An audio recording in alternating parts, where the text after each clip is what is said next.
السلام علیکم، میں ہوں راجہ فرقان اور آپ دیکھ رہے ہیں دی پاکستان ڈیلی۔ ناظرین، میں اس وقت موجود ہوں سابق چیئرمین پیمرا جناب ابصار عالم کے ساتھ۔ ہم ان سے پوچھتے ہیں کہ ملک کی موجودہ صورتحال کے بارے میں ان کے کیا خیالات ہیں۔ سب سے پہلے تو آپ کا وقت دینے کا شکریہ۔ ملک کی جو موجودہ صورتحال ہے اس کے اوپر آپ کیا کہنا چاہیں گے، جو پولیٹیکل سچویشن بن رہی ہے؟ جی، جو ملک کی موجودہ صورتحال ہے اس پہ جتنا بھی کم کہا جائے اتنا ہی بہتر ہے۔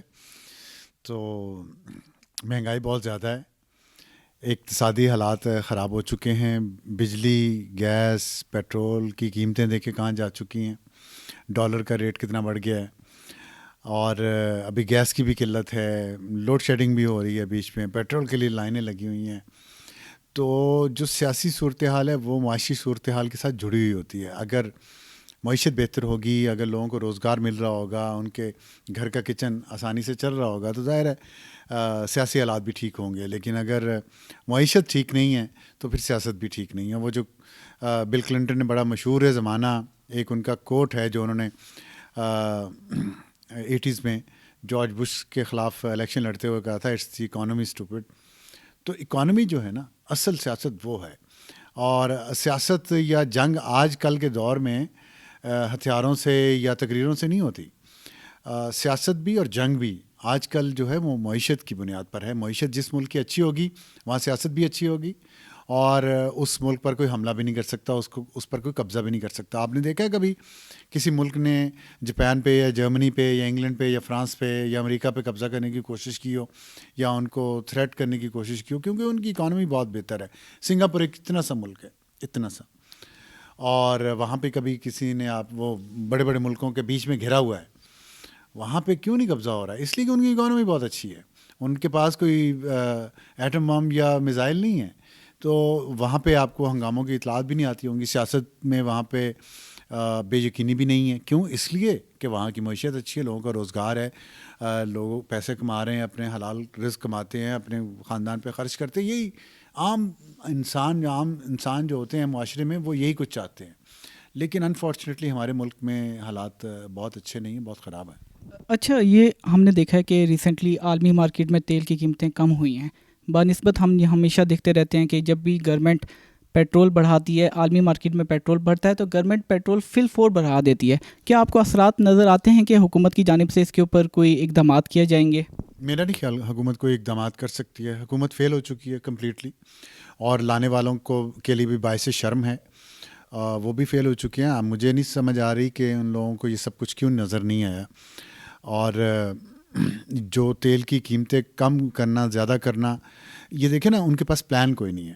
ہر چیز کی قیمت بڑھا دو، پیسہ چاہیے، ظاہر ہے پیسہ تو چاہیے کیونکہ اتنا کھایا جو جا رہا ہے۔ ابھی یہ جو کووڈ کرونا کا جو فنڈز آئے تھے اس میں 40 ارب کی کرپشن کی گئی ہے، اور وہ عمران خان اور اس کی کابینہ کے ذریعے یہ سارا پروگرام چلا ہے۔ اس میں NCOC بھی تھی۔ تو پوچھیں نا ان سے کہ جی 40 ارب کدھر گیا؟ وزیر اعظم عمران خان نے اس میں گھپلا کیا ہے، ان کی کابینہ کے جو ممبران، اسد عمر میرا خیال ہے اس کے ہیڈ کر رہے ہیں، انہوں نے کیا ہے، وہ جنرل افضل اس کے انچارج سے انہوں نے کیا ہے، NDMA کے کس نے کیا ہے؟ یہ لوگ انگلیاں اٹھا رہے ہیں، سب کے اوپر انگلیاں اٹھا رہے ہیں، سب پہ شک کر رہے ہیں۔ اس کا ایک باقاعدہ کمیشن بننا چاہیے، JIT بننی چاہیے، اور نیب کو بھی اس پہ نوٹس لینا چاہیے۔